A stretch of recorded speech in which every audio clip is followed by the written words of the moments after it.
श्री शिवाय नमस्तुभ्यम। ओम नमः शिवाय। नमस्कार दोस्तों, आप सभी लोगों का स्वागत है हमारे यूट्यूब चैनल भगवान की भक्ति में।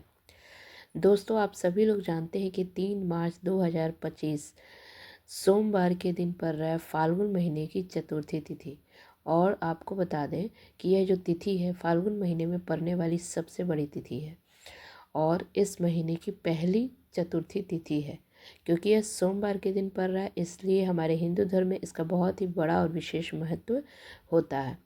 आपको ये भी बता दें कि पूज्य गुरु जी ने अभी ही अपनी कल की ही शिव पुराण कथा में सोमवार विनायक चतुर्थी तिथि के दिन किया जाने वाला 11 गेहूं के दाने वाले एक विशेष उपाय के बारे में बताया है, जो आज मैं इस वीडियो में आपको बताऊंगी। उन्होंने शिवपुराण कथा में अपनी कथा में ही इस उपाय को अच्छे तरीके से समझाया है, जिसको मैं आपको इस उपाय को बताने वाली हूँ। अगर आपके जीवन में आर्थिक तंगी चल रही हो, जब एक एक रुपये के लिए आप परेशान हो रहे हैं, या किसी भी तरह से आपके घर में परेशानी आ गई है, चारों तरफ से परेशानी आ गई है, उससे आप बाहर ही नहीं निकल पा रहे हैं, आप बहुत परेशान हैं, तो आपको सिर्फ और सिर्फ इस 11 गेहूं के दाने वाले उपाय को कर लेना है। या कोई ऐसी मनोकामना है जो अधूरी है, जो पूरी नहीं हो पाई है, तो उसके लिए भी आपको सिर्फ और सिर्फ आपको अपनी मनोकामना पूर्ण करने के लिए भी इसी उपाय को कर।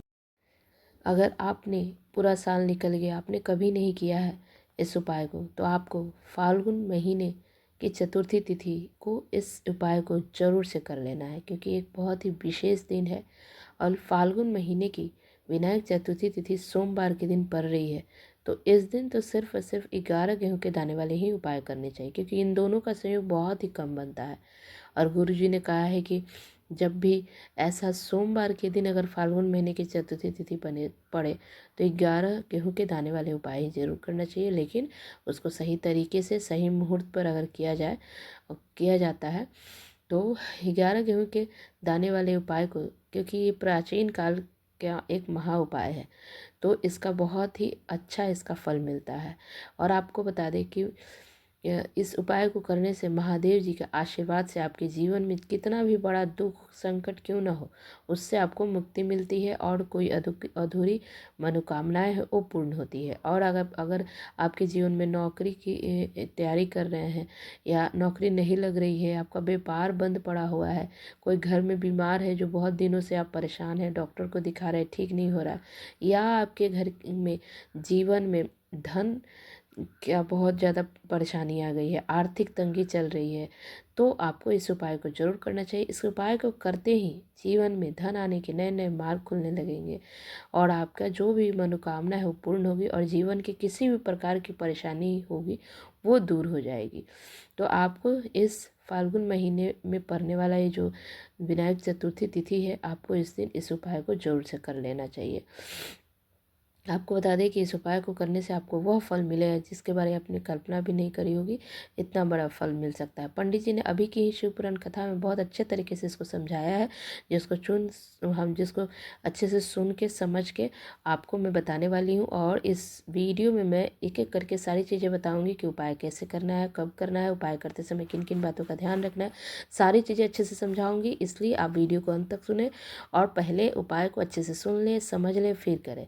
ठीक है, बीच में कट कट के अगर वीडियो देखेंगे तो आप कहीं से भी कुछ मिस कर जाएंगे, सही तरीके से उपाय नहीं करेंगे, उसका फल नहीं मिल पाएगा। इसलिए आप वीडियो को अंत तक एक एक चीज़ आप अच्छे से सुन लें, समझ लें कैसे करना है, तब कीजिएगा। उपाय बताने से पहले आपसे एक अनुरोध करते हैं कि अगर आप हमारे चैनल पर पहली बार आए हैं तो हमारे चैनल को जरूर सब्सक्राइब कर दीजिएगा, और अगर वीडियो पसंद आए तो ज़रूर लाइक कर दीजिएगा। ये मैं एक एक करके आपको बताती हूँ कि इस उपाय को कैसे करना है, कब करना है, सारी चीज़ें। तो देखिए, सबसे पहली बात है कि अगर आपके जीवन में कोई ऐसी मनोकामना है जो आज तक पूरी नहीं हो पाई, उसके लिए आप बहुत उपाय कर चुके, बहुत बड़े बड़े पूजा पाठ अनुष्ठान कर चुके, लेकिन फिर भी आपकी मनोकामना पूर्ण नहीं हुई है, तो आपको इस विशेष दिन में आपको बस 3 बार सोमवार के दिन एक छोटा सा उपाय करना है, जिससे कि आपकी मनोकामना पूर्ण होगी। और इस उपाय को आप सुबह के समय करिए या शाम के समय भी कर सकते हैं, या मुख्य रूप से यह उपाय सुबह का समय ही कर सकते हैं। 3 मार्च का दिन है और इस दिन प्रदोष काल के समय का बहुत ज़्यादा महत्व है। मतलब सुबह के समय कर सकते हैं, लेकिन अगर शाम के समय का इसका ज़्यादा महत्व होता है। सुबह के समय भी आप इस उपाय को करेंगे, इसमें कोई दिक्कत वाली बात नहीं है, या शाम के समय भी कर सकते हैं। तो चलिए हम बात करते हैं कि आपको अगर सुबह में करेंगे तो कब करेंगे। तो देखिए, सुबह में करना है तो आपको 12 बजे से पहले कर लीजिए, और शाम में करना है तो जो प्रदोष काल होता है, समय होता है जो 6 से 7 के बीच में, अगर लेट भी होते हैं तो 8 बजे तक भी इस उपाय को कर लीजिएगा, ठीक है। तो चलिए अब हम उपाय बताते हैं कि कैसे करना है। अगर आपके जीवन में बहुत ज़्यादा परेशानी हो, वो दूर करना है, तो इस उपाय को करिए। और इस गुरु जी ने कहा है कि अगर सोमवार के दिन विनायक चतुर्थी तिथि पड़ती है तो 11 गेहूं के दाने वाले उपाय को करना चाहिए। अगर जीवन में बहुत कर्जा बहुत अधिक हो गया है, बहुत संकट आ गए हैं, जो बहुत विपदा आ गई है, या व्यापार नहीं चल रहा है, या अब चारों तरफ से परेशानी आ गई है, जीवन में सफलता नहीं मिल पा रहा है, तो आपको सिर्फ और सिर्फ 11 गेहूं के दाने वाले उपाय को जरूर करना चाहिए। तो चलिए उपाय की बात करते हैं, करना कैसे है। तो आपको उपाय के लिए 11 गेहूं के दाने लेने हैं, ठीक है, और साथ ही 11 आपको चावल के दाने भी लेने हैं। समझ गए? 11 गेहूं के दाने, 11 चावल के दाने लेने हैं। और कहीं किराना स्टोर में मिल जाएगा, या घर में भी आप इस्तेमाल करते हैं, गेहूं चावल रखते हैं तो वो उसका भी इस्तेमाल कर सकते हैं, या आप किराने के दुकान से आप खरीद सकते हैं। और एक तांबे के लोटे में जल लेना है, ठीक है, तांबे के लोटे में जल भर लेना है। आप खुद घर के ही होना चाहिए, जो जल होगा वो घर से ही लेके जाना है। ये सारी सामग्री लेकर आपको कहाँ जाना है, घर में नहीं करना है इस उपाय को, आपको घर के आसपास में जो महादेव के शिवलिंग के पास इस उपाय को करना है। जो भी घर के आसपास में जो भगवान शिव जी का मंदिर होगा, वहाँ पे उपाय करना है। शाम के समय आप जाएंगे प्रदोष काल में, तो आपको क्या करना है, अपना फेस जो है मंदिर पहुंचकर उत्तर के दिशा में रखना है, अपना फेस को करना है। और आपको क्या करना है, सबसे पहले ध्यान से सुनिए, महादेव का, अगर महादेव की सबसे प्रिय पुत्री होती है ना अशोक सुंदरी, आप जानते होंगे, जिनका नाम अशोक सुंदरी है। और वो वहाँ वो जो स्थान होता है ना, बता देते हैं, जो शिवलिंग होता है ना, तो गोलाकार होता है। फिर एक जहाँ से जल गिरता है ना, जलाधारी, वहीं जो पॉइंट होता है वही अशोक सुंदरी वाला स्थान होता है। वहीं पे आपको क्या करना है, 11 चावल के दाने जो ले गए हैं वहीं पे समर्पित करना है। करते समय कैसे करना है वो बताते हैं। सबसे पहले अपने हाथ के थैली में रखना है, अपना नाम और गोत्र बोलते हुए वहाँ पे समर्पित कर देना है चावल के दाने, ठीक है। चावल के दाने जब 11 चावल के दाने वहाँ रखेंगे, उसके बाद आपके पास तांबे का 1 लोटा जल बच गया होगा। अब आपको क्या करना है कि तांबे के लोटे 1 लोटा जल जो ले गए हैं, आपको जल कहीं नहीं चढ़ाना है, सिर्फ और सिर्फ माता पार्वती जी का जो हस्त कमल है, जो गोलाकार जो होता है ना, जो पे शिवलिंग होता है, गोलाकार जो जगह होता है, जो वही हस्त कमल माता पार्वती जी का स्थान होता है। गोलाकार जो होता है जगह, वहीं पे जल आपको अर्पित कर देना है। और चावल है माता अशोक सुंदरी वाले स्थान पे करना है, और कहीं भी जल अर्पित नहीं करना है, ध्यान से सुनिएगा। ना ही आपको कहीं भी स्थान में नहीं करना है, गोलाकार जो माता पार्वती जी का हस्तकमल जो है वहीं पे आपको जल अर्पित करना है। और 11 चावल के दाना आपको माता अशोक सुंदरी वाले स्थान पे समर्पित करना है। अब आपके पास बच गया 11 गेहूं के दाने। अब आपको अपनी मनोकामना बोलते हुए, जो जिस उपाय, मतलब ये उपाय जो जिस कामना के लिए कर रहे हैं, जिस दुख परेशानी दूर करने के लिए कर रहे हैं, वहाँ पे बोलना है। या कोई जो मनोकामना पूर्ण करने के लिए कर रहे हैं, वो मनोकामना वहाँ बोलना है।